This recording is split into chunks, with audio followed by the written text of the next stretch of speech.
प्रयागराज के इतिहास में 8 जनवरी है खास। राजकीय पब्लिक लाइब्रेरी में हुई थी यूपी विधानमंडल की पहली बैठक।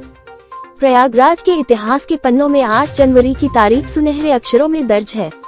इस दिन चंद्रशेखर आजाद पार्क कंपनी बाग स्थित राजकीय पब्लिक लाइब्रेरी में यूपी विधानमंडल की पहली बैठक हुई थी।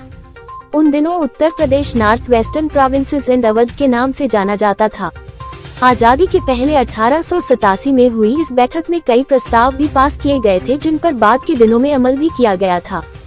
उक्त ऐतिहासिक आयोजन की याद में इस साल भी पब्लिक लाइब्रेरी में भव्य आयोजन की तैयारी है, जिसमें प्रदेश के उप मुख्यमंत्री केशव प्रसाद मौर्य व तमाम प्रमुख और विशिष्ट जन मौजूद रहे, जिसमें विधायक, सांसद, महापौर के साथ पार्टी कार्यकर्ताओं की मौजूदगी रही।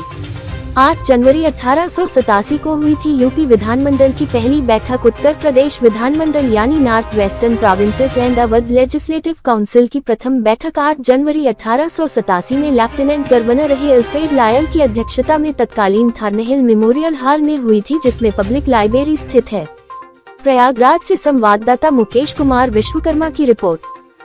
सबको 139वीं वर्षगांठ विधानमंडल दल की जो प्रयागराज लाइब्रेरी के अंदर 139वीं वर्षगांठ आज मनाई गई।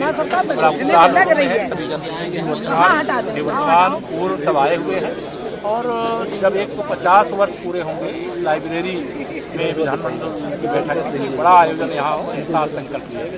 पाल जी का पैर छुआ था तो विपक्ष कह रहा है कि बड़ी आगे होंगे। बड़ा ही ऐतिहासिक था और डिप्टी सीएम साहब ने जो है आज पहुंचे हैं, आप भी यहाँ मौजूद रहे हैं, क्या कहेंगे इस कार्यक्रम को लेकर? यह कार्यक्रम अच्छा है और जैसा कि मैंने सुझाव दिया था कि ये केवल 2 घंटे या 1 घंटे का कार्यक्रम नहीं, 2 दिन का कार्यक्रम हो कम से कम जी। और संवाद हो।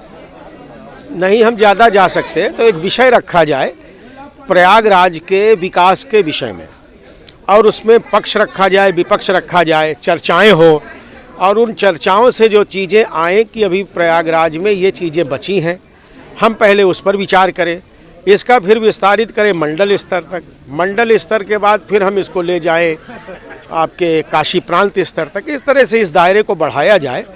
केवल भाषणबाजी नहीं, जैसे बैठक होती है ना विधानसभा में, जैसे यहाँ मिनी सदन है हमारे मेयर कक्ष में, उसी प्रकार से एक मिनी सदन यहाँ बनाना चाहिए और जो विधायक या पूर्व विधायक रहे हैं उनको बैठाना चाहिए और उनके बोलने की क्षमता, विषय रखने की क्षमता का भी जनता के सामने एक आकलन होना चाहिए। क्योंकि मैं देखता हूं कि 90% से अधिक विधायक ऐसे होते हैं जिनका कार्यकाल बीत जाता है और वो विधानसभा में बोलते ही नहीं हैं।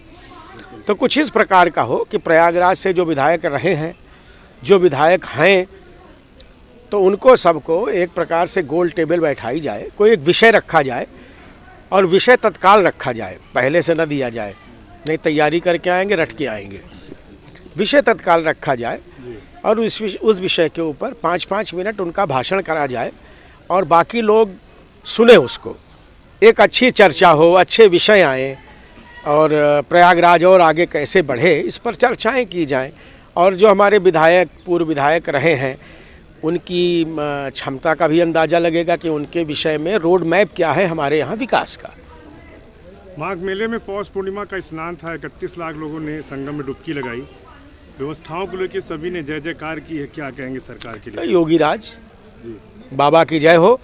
और मुझे लगता है कि जिस प्रकार से योगी जी ने उत्तर प्रदेश को संवारा है, विशेष करके उसमें प्रयागराज तो अग्रणी है ही, और मैं तो ईश्वर से कामना करता हूँ कि देश को संवारें। बहुत बहुत धन्यवाद। धन्यवाद।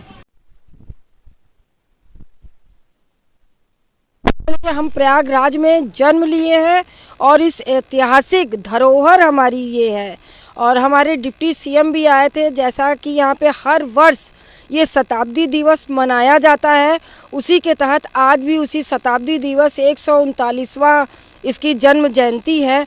इसी तरह आगे निरंतर हमारे उप मुख्यमंत्री ने कहा कि इसको और विशाल रूप से मनाया जाएगा। जैसा कि आज ये 1 दिवसीय है, उनका आह्वान है कि ये आगे भी 3 वर्षीय इसको मनाया जाए, क्योंकि इसमें हमारे अपने उत्तर प्रदेश के 4 लोगों का भी इसमें बहुत महत्वपूर्ण भूमिका थी। अंग्रेज़ों के साथ जब इस अधिवेशन में यहाँ पे इन्होंने भाग लिया था तो 9 लोगों के में 4 लोग हमारे इस उत्तर प्रदेश के प्रयागराज के थे। इसके साथ ही हम लोग इसीलिए अपने आप को बहुत हर्ष महसूस कर रहे हैं। अपना नाम बताइए। मेरा नाम अंजू शुक्ला, महिला मोर्चा महामंत्री।